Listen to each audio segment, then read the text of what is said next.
Posibleng pinakamataas umano simula nitong Enero ang napipintong dagdag presyo sa petrolyo ngayong linggo. May ulat on the spot si Julius Segovia. Julius? Rafi, wala pang official oil price advisory ang mga oil company pero Department of Energy na mismo ang nagsabi. Siguradong tataas ang presyo ng mga produktong petrolyo ngayong linggo. Bunsod pa rin daw ito ng tensyon sa Egypt na sentro ng kalakalan sa gitnang silangan. Nahing daluyan ng krudo sa buong mundo. Isa pa, unti-unti na rin daw nakaka-recover ang ekonomiya ng Amerika kaya patuloy rin bumababa ang halaga ng piso. Ayon naman Rafi sabihin ng DOE kung magkano eksakto ang taas presyo. Pero ayon sa ilang sources sa industriya, posibleng abutin ng halos 2 piso ang OPH sa gasolina at higit 50 sentimos naman sa diesel. Ito na raw ang pinakamalaking taas presyo sa gasolina simula Enero.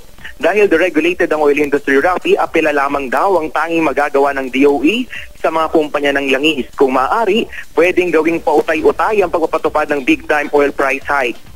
Ang problema nga lang daw sa staggered oil price adjustments, baka mas malaki pang itaas sa mga susunod na galaw sa presyo ng krudo. Yan muna ang pinakasariwang balita mula pa rin dito sa Taguig. Balik sa iyo, Rafi. Maraming salamat, Julius Segovia.